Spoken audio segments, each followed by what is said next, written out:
Good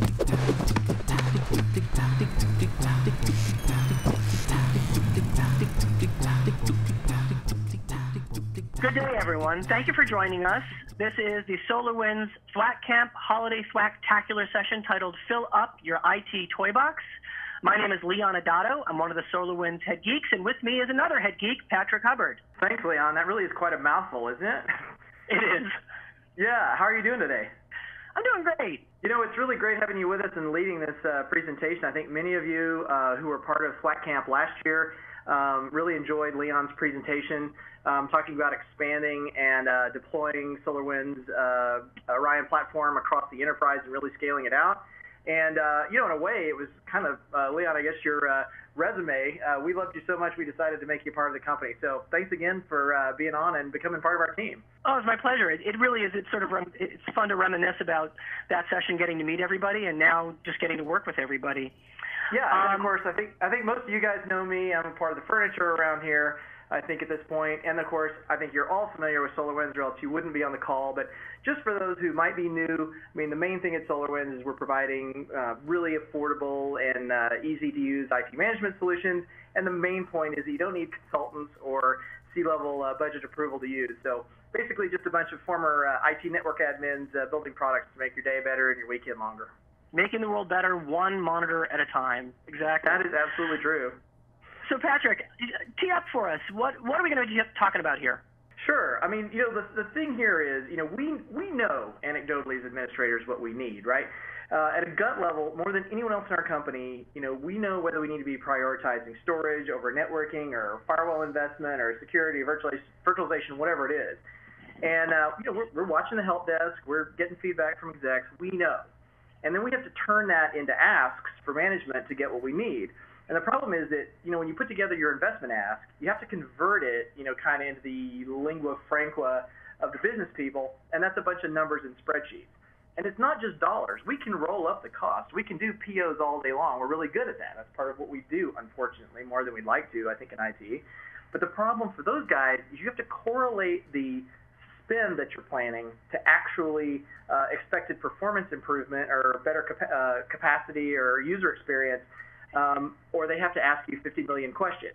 So, for example, you know, let's say you've got a desktop virtualization initiative. It's a little bit maybe stalled out because once you started to deploy it, you realize that IOPS are just killing you for desktop versus server, and you're going to need to get some SSDs.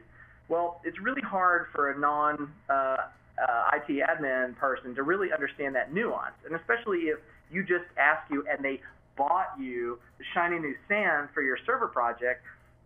For them, that conversation of desktop versus server virtualization details is not something they understand. But if you can include IOPS metrics and actually show them server performance versus desktop performance in a virtualized environment and then multiply it out to the final product scale, then it's something that they can really wrap their heads around, and you're more likely to get exactly what you need to be successful. Right. And one of the goals of this session is not to show you how to build really complicated models that's going to take you time to do it, or to, you know, add more tools. This isn't that kind of session. What we hope to do is to show you that you actually have the tools already in your back pocket, the reports and features that are built into the SolarWinds toolset that you may not have realized were there. So let's go ahead and run down the agenda quickly before we dive into it. Patrick, you want to just run it through for us? Yeah, so first we're going to talk about, you know, going beyond basic system stats, right? And when you get into things like inventory of physical devices, power, the number of policy security violations maybe that you need to remediate, and then basic hardware stats, you're not just looking at, let's say, resources in a dashboard. You're actually pulling comprehensive reports that roll all of that up. Chances are you have a few of our products, and you may have some other products as well. And so the thing as we go through here is to remember that we're talking about pulling statistics from what you have. You've already made the investment, and in a lot of cases, maybe haven't considered where you can actually go get this data from the systems that you already have in place. And then the last thing, of course, is, you know, who's watching the watcher, right?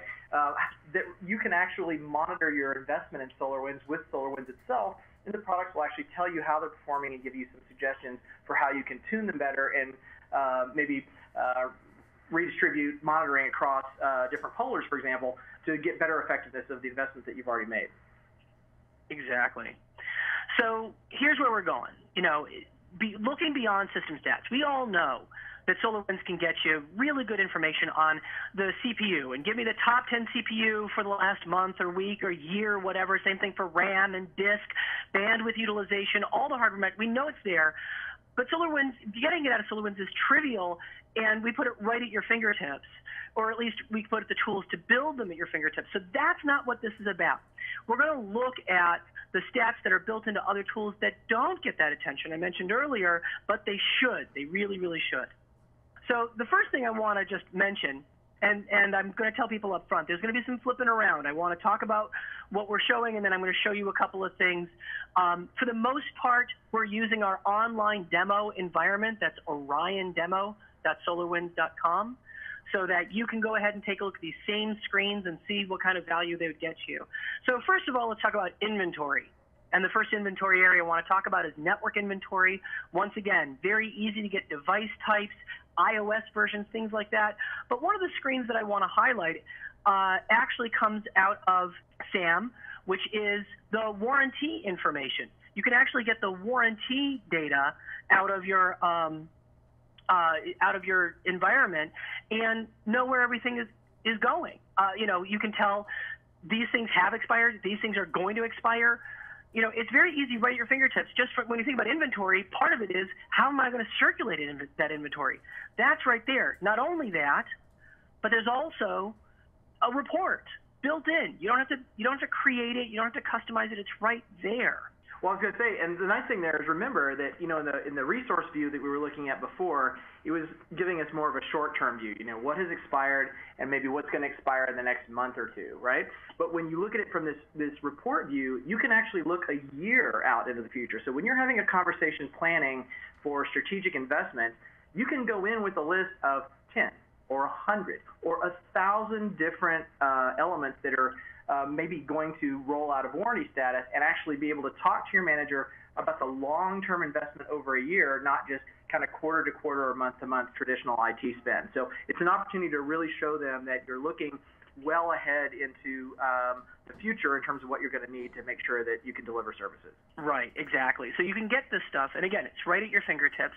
But I did mention the customization. So I pulled together on one of my lab systems just a quick device count per rack. Wait a minute, Leon, rack? Yeah, that was a custom property that I threw in there. I'm marking down which of my devices are on rack 1, rack 2, rack 3, and I can get a total count that, on rack 1, I've got 6 of these Windows 2008 R2 servers and so on and so forth. Those kinds of things can be customized off of existing reports very quickly and very easily. Except you're cheating. You told me that the reason you added the rack ID was so that when you got an alert that something was down, you didn't have to walk out there. You could actually dispatch the ticket to somebody else locally to figure out exactly where they needed to go. Oh, yeah, it's all part of my nefarious plan for world domination. I've got actually a few other things you're going to see about that rack value here in a little bit. There should never be a single-purpose custom property. You should be able to use it in a couple of different ways. So once again, you can get network performance, you can get network device inventory very simply from the reports that you have built in. We also talked about the things that SAM will also give you for warranty and device information. We looked at that already. And now I want to talk about what Virtualization Manager has to show you, because Virtualization Manager also has some screens, again, built in. For example, the Virtualization Sprawl screen will show you the devices that are using, too much CPU, not enough CPU. Yeah, that's important too, especially when you've got an end-of-year ask. Somebody's going to say, well, isn't there somewhere you can move these things around to? Well, yeah, in fact, there are. And you can balance things out. But you can also show right from here that there's not enough growing room available to you for all the things that are under pressure. So you've got that available to you. Yeah, or you've got the guy, when you're looking back at the year and he said, no, I need 16 virtual procs and 32 gig of memory, and you go back and look and see what they're actually not using in terms of over allocation and say, I might just move you back to 4 because that seems to be what you're actually using, and they don't notice it and everybody's happy, and you free up additional resources that otherwise were locked up. Exactly. And you should do that and tell them, but frequently you can change the timing on that. You can reduce them down, but you reduce them down, and then a week later say, hey, how's everything running? And they say, oh, it's great. Fine, not a problem. But you just tell them it's a maintenance window. They don't need the details. Right. The thing is that this gives you the data to go off of. It's not just gut. The same thing for storage. And this is all, by the way, coming from our Virtualization Manager tool set. So you've got the storage. You can tell which devices are using a heavy amount of I/O that may need to move to either more spindles or a faster disk, moving from RAID 5 to RAID 10 or solid state, what have you. You can talk about data stores. Again, virtualization, the data stores that are low on free space. And I have to point out, I'm showing you screens. But these screens relate back to other reports just as easily that you can run. So I don't want you to think that it's only in this one place or another. The data is there for you to use, and that's the point that I want to drive home. That was the point that I wanted to make. So many, go like the top 10 page or whatever else. Don't go there now. But so many of the top 10 reports, by default out of the box say top 10, but there might be 150 different data stores that are low. So using the actual reports to get this data will let you pull it out and then aggregate it so that you can actually look at it and break it down better into something that when you generate your ask, you're not showing them a lot of detail, but it'll allow you to actually prove that you have the detail behind the numbers.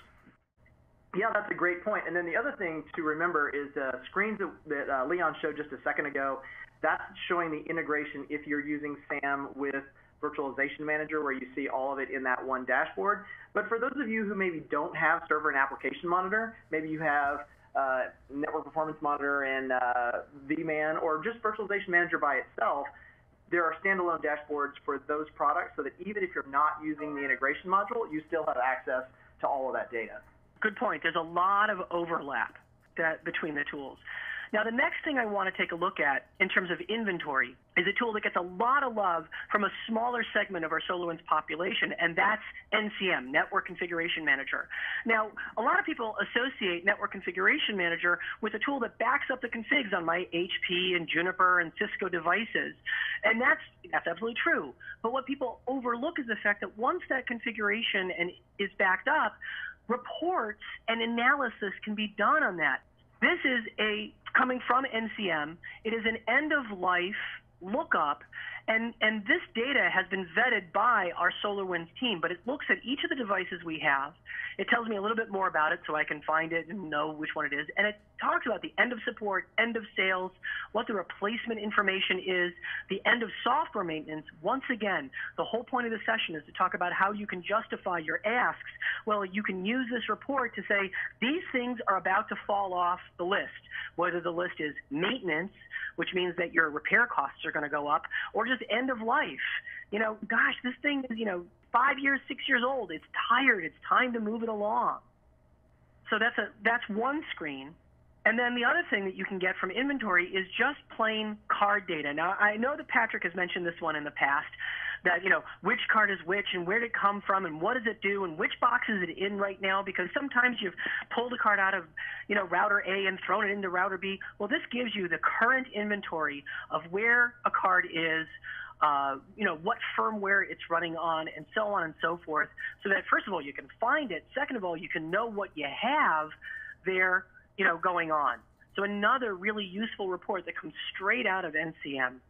Yeah, I'll give you a practical example here. I'm hoping the IT team doesn't get too mad, but years ago, before we this was in the product. I hate to admit it, before we were actually using it.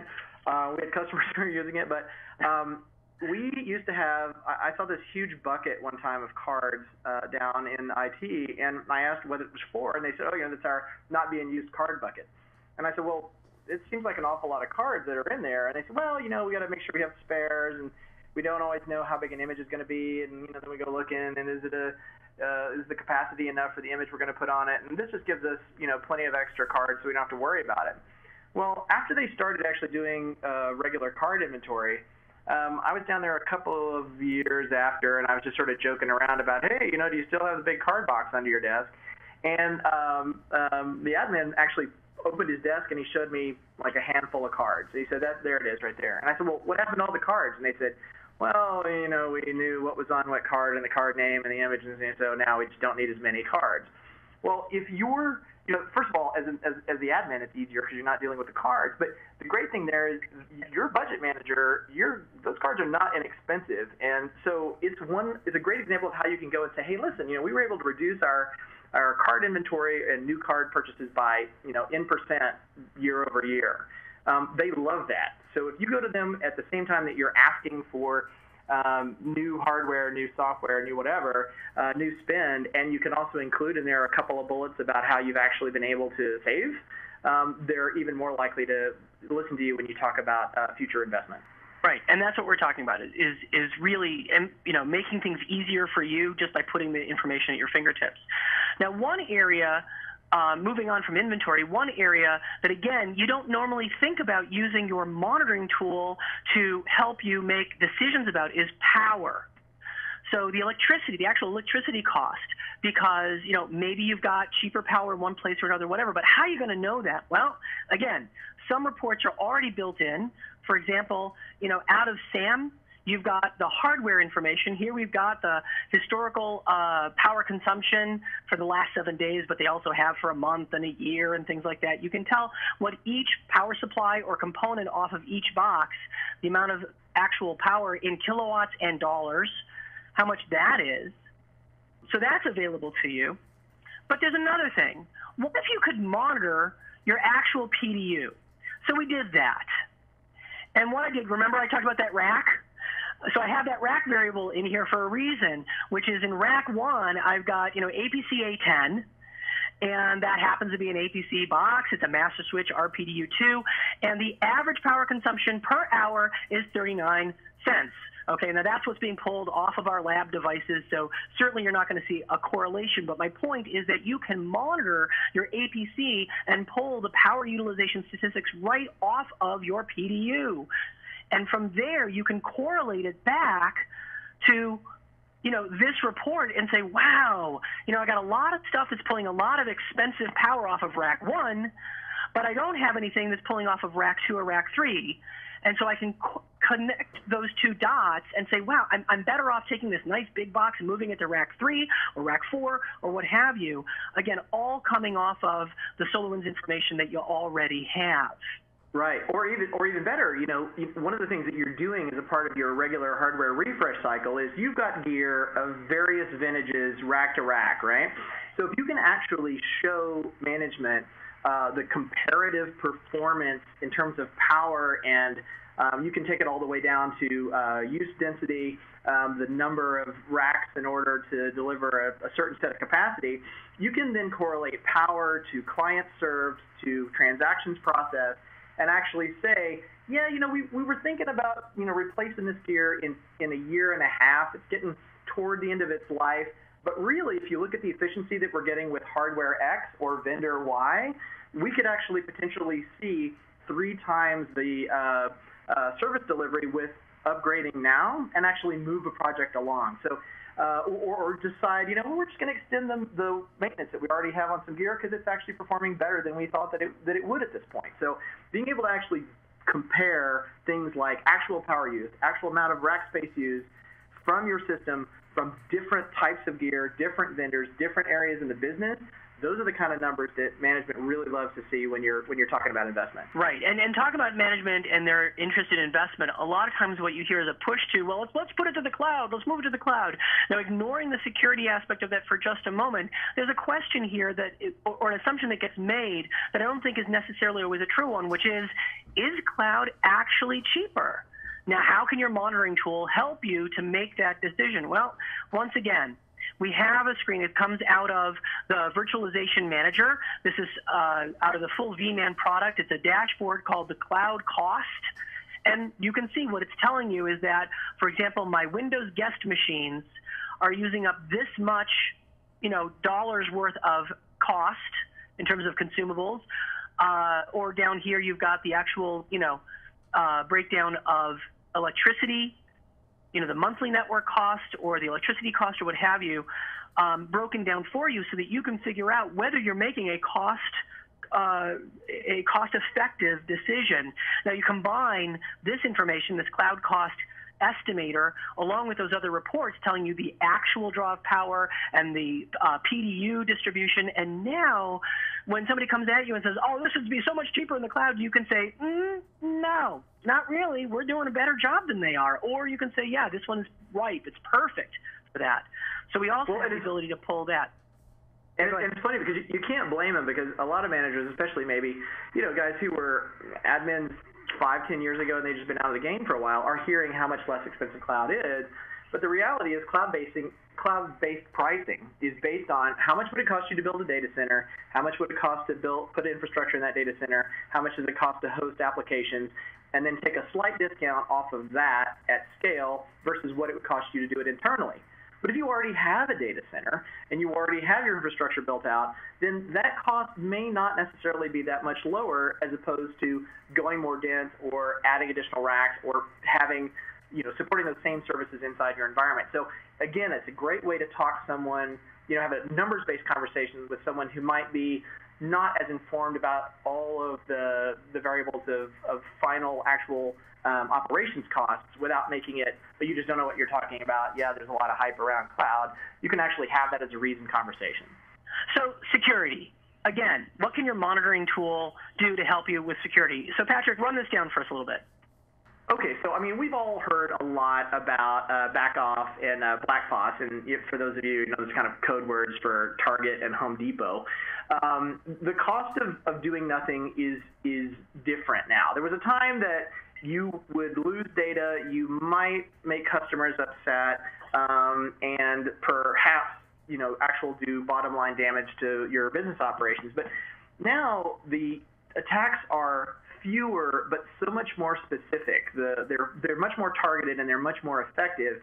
And in the case of Target, I think the last numbers I saw on that is it's going to cost them about $400 million in direct costs. It affects not just their bottom line, but it affects the brand as well. And so the cost of doing nothing and the risk of doing nothing is very different than it has been in the past, because attackers are getting much, much smarter about going off and getting targeted information. And in this case, we're talking about things that, the goodies for both of those are what would fall under PCI, which would be account information that individually identifies an account holder. So credit card information, that kind of thing. Right. And here's the thing. So there's the problem, but what can, the SolarWinds tools do to help you fix that? Very similar to the ideas about power or inventory. It's the insight of where there might be a problem and actually what to do about it. So again, we're going back to that NCM tool set, and they have a compliance site. We're backing up the configs. We can quickly and automatically analyze those configs, and we can tell you what's going on. So let's just talk about for a minute. I just want to say, what does Cisco think about the security on a particular system? Well, you click the report. It'll take a minute here. And here it tells me on each of these devices, where there's a problem. There's a critical issue relating to, the cons there, the input using SSH. There's some violations. There's some warnings over here, some informational.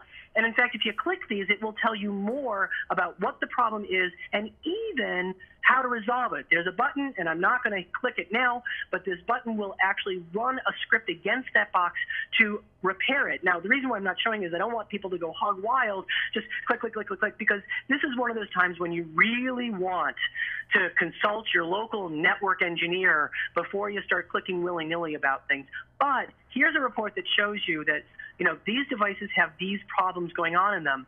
By the same token, the reports can get even more detailed. One of the things that they've got are the DISA STIG, which are government-level security best practices, checks, guarantee, things like that. So if I wanted to find out, for example, how my loopback interfaces match against the government standard, now I know we can make all sorts of jokes about, well, the government, what do they know? The fact is they've spent a lot of time and a lot of money, your money, in fact, figuring out what holes need to be closed for a device to be considered truly hardened, truly secure. And we included those rule sets into this product. It's running automatically as soon as you run inventory, a config backup rather, against your devices, you've got this information. And what we said earlier, you know there's a risk, you know that risk has an impact your bottom line and your brand, but you don't necessarily know what it is that you're going to have to go fix and how important it is to go fix it. Well, this report will show you where to start looking for all those issues. That's a great point. And Leon, if you go back to the other screen for a second, I wanted to point something out. And we actually went into detail a little bit more in this in our session on inventory and security as a part of this year's Slack camp. So definitely check that out as well. Is that when you look at these standards bodies, whether it's FISMA compliance or DISTA-STIG or PCI or HIPAA or whatever they are, these compliance bodies are established standards, right? You can go out and actually look at what is covered by these standards. And it's not just between SolarWinds products how they're actually implemented, because it's one thing for standards body to say, thou shalt not use SNMPv2, but how it actually gets pulled down to the specific rule that's being analyzed against your config database. So not only is it common and you learn about how they're applied from product to product, but even vendor to vendor across multiple different solutions, you can decide for yourself which ones of these apply to you. Like, for example, you might say STIG actually is a pretty great set of rules, and if you're using those, you don't have to apply all of them. Maybe you want to say, hey, I've looked at this, and there's however many hundred of rules there are in there, and you say, you know what, there are really only about 60 that really apply to my organization, and you can choose just to scan against those. So don't be afraid to run these reports and then say, oh my gosh, there's 800 violations. Well, those might not all apply. So with a little bit of study into these compliance standards, you can easily adopt something that's a standard that works well across many industries and adapt it to your environment. Right. And the point is that it gives you a place to start, and if you want to start small or start slow, at least you know that the data is coming in there and you know which things to work on. So here, yes, we can do hardware monitoring. We've already talked about the storage summary and VM sprawl and things like that. We do give you all those rich, wonderful, hardware metrics to work with. Not only that, but you can repurpose, and this is something that people don't think about. You can repurpose an alert to be a report. Now, if you've been following, SolarWinds Lab, which we all hope you have, you know that in episode 16, which is the one where I was introduced as a head geek, we talked about what I call the ultimate CPU alert. A alert that compares not just if the CPU is high, but also it looks at the number of CPUs in the box and the number of jobs in the processor queue, and it looks and makes sure that I only want an alert when the number of jobs in the processor queue are greater than the number of CPUs and the CPU is high. We did all the SQL logic there for that alert. Well, guess what? Reports are just SQL queries, and you can convert them very easily. And what I did was set up exactly that. There we go. So here, what we have is a report that takes the exact same logic, and it says, well, this box has one CPU, it's got 21 jobs waiting to be processed, and its CPU is at, no surprise there, 100%. Here I've got 2 CPUs, but I got 2.5 jobs average waiting for something to do, and the CPU is at 22%. So I really want to know when that's going on. And by the way, this is aggregating over the last 7 days. So it's not just taking a current point in time, it's taking the data over the last 7 days and giving me a report. You could just as easily change the time frame to 30 minutes or 30 days or a year or whatever, and you can go back now and say, where are my most heavily hammered boxes? Those are the ones that I want to look at moving applications off of, getting new hardware, doing a refresh. Yeah, this would be the exact opposite of my suggestion of maybe pulling somebody down on virtual procs. Because when you get into virtualization, especially, I think these are actually, these top two, this best known call manager 2, for example, up there at 21%. That's actually, I think, a physical box. But especially with virtualization, this is how many times do you have people who are having quality of experience issues with service delivery, and they don't say anything. They just kind of quietly suffer as the application owner, and they're getting negative feedback from their users, but they're polite and they don't bug you about it. This is a great way to actually go identify those processes and make people happy, even without them necessarily knowing how you did it. It looks like magic, and it's a great way to really improve people's experience. Well, like all monitoring, the really great monitoring lets you proactively respond to an event that's either right on the horizon or is in the process of happening, but you respond to it before someone has to come over to your desk and tell you, hey, can you do something about this? And this is the same idea. This end of year metrics that you're pulling, if you know how to do it, effectively, you can respond to things before those app owners finally break down and, come over weeping in your cube, which is always hard to watch. Or worse, they're angry and hate you for a year and then finally come over when they could have just come in the first 5 minutes and you could have fixed it. Exactly. So the last thing, and this is that whole, meta thing, who's watching the watcher? How do you know that your SolarWinds environment itself doesn't need more help? Now, this screenshot was submitted to us by one of our longtime customers and friends, and we always appreciate when people show us how they're using stuff. And this screen is no different. So here we've got a relatively easy report to set up. It's actually available on Slack. And it tells you how the polling engines, this is a report that's looking at the polling engines themselves. You can see that there's the primary, and then there's also a number of additional pollers here, and how many elements are running on it, and that breaks down to nodes, interfaces, and volumes. Universal device pollers, so that you're not accidentally throwing a bunch of those, because those don't always show up in element counts. Same thing for the SAM components. Look at there, I got 10,256, there's just no spacing there, 10,000 SAM components on this particular poller. Good to know. The other thing is, when you have a large number of down devices, whether the node is down, the interface, or whatever, that creates an additional strain on the polling engine. This tells you where you want to focus your efforts in remediation. So you can start to flag the help desk or whoever and say, hey, can you help get these numbers down a little bit? You can also tell from the screen the polling completion, the percent CPU and RAM that's being used at that moment, and so on. So you can use SolarWinds to tell you when it might be time for another polling engine, when it might be time for, again, more CPU or RAM to get you back up to speed, or whatever it is that you need. That's a great point. I'll give you an example of what jumped out at me when I looked at this. Put your pointer over the 84% in the CPU column so they can see which column I'm talking about. So in this column, if we read this across, so this is a remote poller, right? This is an additional poller, right? So uptime looks good, total element count pretty much in line with everything else. In nodes, interfaces, everything else. The number of SAM elements is actually fairly high. There's not a lot of down nodes here. There are a lot of SAM downs, but still not as great as some other ones. And before we called out the one where there were 10,000 elements. So it's not the most heavily used SAM poller, but the CPU is at 100% basically, or is nearly 100%. And so this one is telling me that whatever it's polling, it's just kind of taking a while to come back. So there's if I look at the amount of memory that's being used and a couple of other things, this is telling me that I think this thing might actually be either bound up by how long queries are taking to come back. So I'd first go investigate where are the devices and the services that are being polled in relationship to this poller. Maybe you've got a bunch of latency somewhere. Maybe they're not closely located. Maybe some geographic repositioning is actually better. Or I might go take a look at this box and determine that the box that this is running on is just kind of old. And certainly I can get that inventory information from the monitor on that device itself.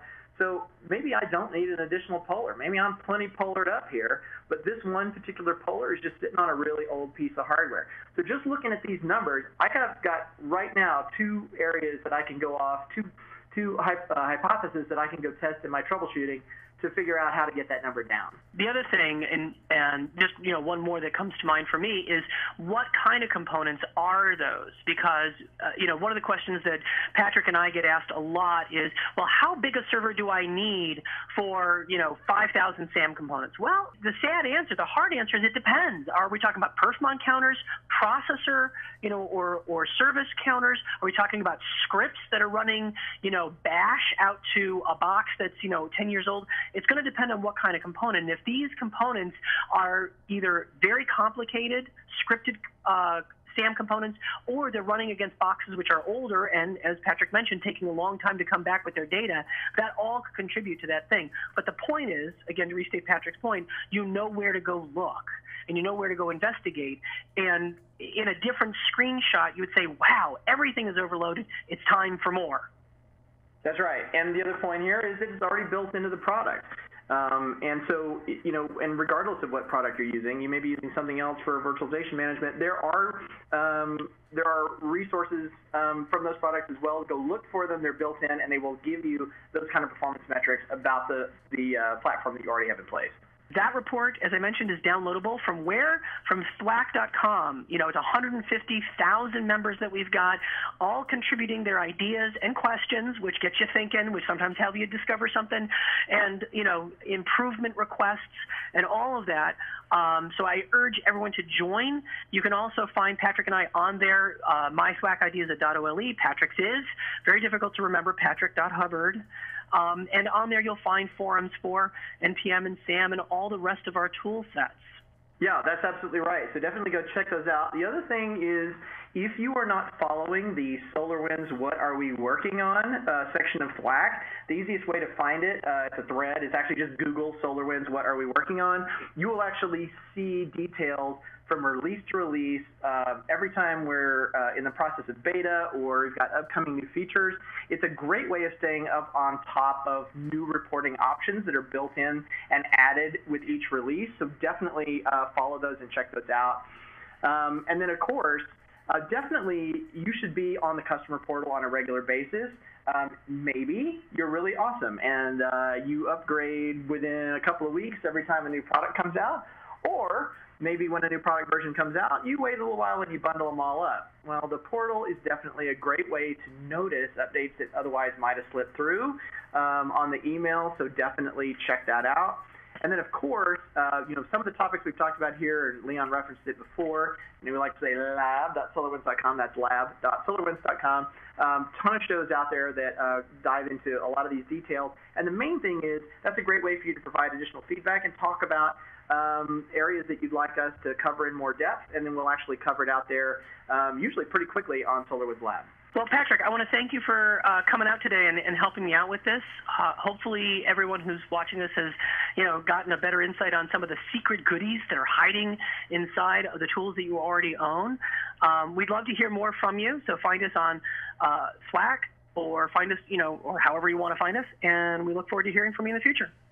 Yeah, absolutely. Thanks again, everyone, for being here, and hopefully you can really actually get some fantastic new asks approved for 2015.